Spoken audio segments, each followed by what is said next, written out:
All right, ladies and gentlemen, welcome back to the channel. Today, we're going to be talking about the Tennessee Titans. Now, don't let that 7-10 record last season scare you away, trick you, or confuse you. This was a team that was 7-3 after a dominant victory over my Green Bay Packers. And unfortunately, it just kind of hit the fan. But a couple of days ago, actually yesterday, the Tennessee Titans officially signed several-time Pro Bowler DeAndre Hopkins. This is a 5-time Pro Bowler, a 3-time All-Pro, and it's going to have the perfect trickle-down effect on this Tennessee Titans offense. And we're going to talk about that in today's video. Now, this shocked the NFL media world. This shocked NFL fans, the media, players. DeAndre Hopkins went to the Tennessee Titans, and I don't want to hear it that, oh, these are the Titans are the same as a couple of years ago when they had A.J. Brown. No, they're completely different teams, okay? This Tennessee Titans defense, when healthy, is dominant, all right? The Titans have a unarguable top 10 defense in the National Football League when they're healthy.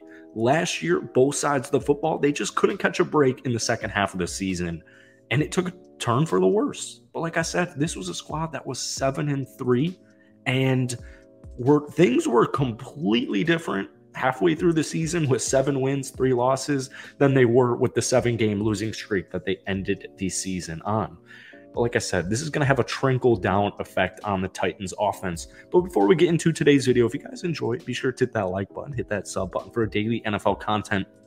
I haven't made a Titans video in way too long. I was heavily covering this team in the first half of the season. So if you guys want more Titans videos, let me know down below. But let's try and get this video to 100 likes. So when we take a look at DeAndre Hopkins, specifically last season when he came back from his suspension, you look at the statistics, he only played 9 games, okay? So the big stat is yards per game. Well, DeAndre Hopkins last season caught 80 yards per game. The last fully healthy, fully played season we saw from DeAndre, he was healthy last season, but the suspension, 16 games played, 115 catches, 6 touchdowns, averaged 88 receiving yards per game, made an All-Pro, made a Pro Bowl team. The dude was a stud, and he was undisputed a top 2 wide receiver in the National Football League. I think DeAndre Hopkins, when healthy, unarguable top 10 wide receiver in the league. I think you could definitely say still top 5. Like, to me, DeAndre Hopkins is probably still a top 5 wide receiver in the National Football League. Now, obviously, Ryan Tannehill gets so much flack. Like, he gets so much flack.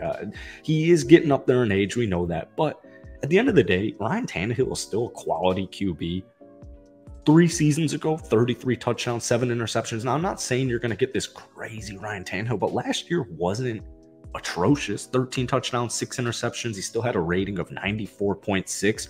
All the Titans need Tannehill to do is honestly just stay healthy, because he's going to make the throws that he needs to make. He has plenty of playoff experience. He has plenty of regular season experience. I feel comfortable this upcoming season with Ryan Tannehill as my QB1. And then long term, for a different day, we could talk about Malik Willis, Will Levis, et cetera, et cetera.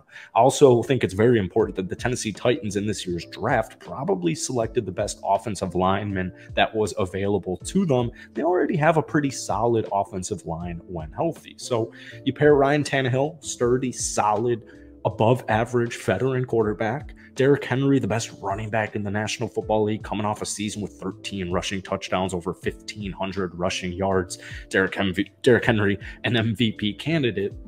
But I want to talk about the wide receiver room to finish off this video, because there's a lot of intriguing guys on this roster at the receiving position, specifically Treylon Burks.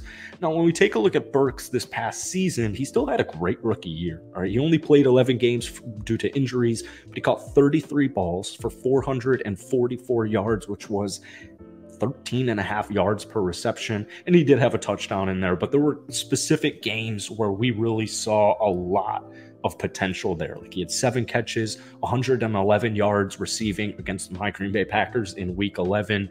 Keep in mind, he's a 23-year-old rookie. All right, so he's entering year 2. He's going to be better on pretty much every front, physically, mentally, just acclimating to the NFL and the speed, the pace, the physical toll that it takes on you, the mental toll that it takes on you. I wouldn't be surprised if Treylon Burks had a breakout sophomore campaign. Keep in mind, he was selected in the first round of the draft 2 years ago for a good reason. But we go back to the trickle-down effect. Well, now you have DeAndre Hopkins, who is wide receiver 1, and like I said, he's still one of the best wide receivers in the National Football League. So that helps Trevelyan Burks a whole lot. And keep in mind, he's going to be healthy. All right. Injuries definitely held him back a little bit due to his toe injury in the regular season. And then also keep in mind, Ryan Tannehill did go down. So statistically, Trevelyan Burks last season, like I'm not even really looking too much into it. I don't think you should. But next year, I think he's going to be at least an 800 receiving yard guy. He's going to help open up that field so much more for Tannehill because Hopkins is drawing CB1. He's drawing double teams. It's going to help out all of these guys down the depth chart. We take a look at Westbrook-Ikhine. You know, there were some games in the middle of the season which really, really impressed me. At the end of the day, 25 catches, 400 receiving yards for a wide receiver 3 who's just turned 26 a couple of months ago. There were a lot of flashes last season. Started it off a couple of weeks into the season with some deep balls, a 61-yard play against Washington, followed by probably his best NFL performance a couple of weeks later against Denver, where he caught 5 catches, 120 yards and 2 touchdowns. That was kind of like a nice breakout game.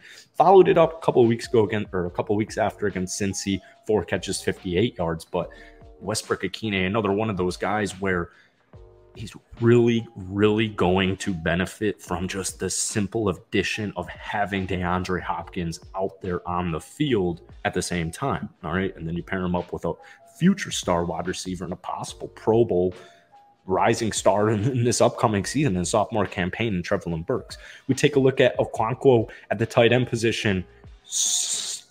As solid of a rookie season as you really can for a tight end. I mean, 32 catches, 450 yards, 3 touchdowns. He averaged 14 yards per catch. This was the 4th round draft pick out of Maryland. I don't know why people aren't talking about him, and I would presume it was because the Tennessee Titans finished off the season with 7 straight losses, right? So here's the bottom line. I wouldn't be surprised if Tennessee next season wins like 11 or 12 games. Tennessee seems to do that all the time, where they'll just win 11 or 12 games. At the end of the day, they still have a solid roster, okay? They have a great defense when they're healthy. They have some threats on offense, and they really desperately needed a wide receiver 1. And rather than waiting for Burks to become that wide receiver 1 while you still have a win now roster, I love that they actually acquired DeAndre Hopkins on that 2-year contract. That it helps them so much. Now, like I said, we could get into the nitty-gritty and talk about how this impacts money. You know, we could talk about Ryan Tannehill. We could talk about, you know, the front office. We talk a lot about Tennessee. But at the end of the day, I still like what I see. And considering they went 7-10 last year, lost 7 straight games to finish off the season, they're going to be better in the win total, just record-wise. They're going to be better next season. Am I saying, I wouldn't be surprised if Jacksonville won like 12 games, Tennessee wins 9 or 10, goes into the wild card game and gets a win. Maybe they get 2 wins. I love this move, I guess really is the point of this video. Let me know what you guys are thinking about DeAndre Hopkins to the Tennessee Titans. As always, hit that like button, hit that sub button. If you guys want more Titans content, let me know down below.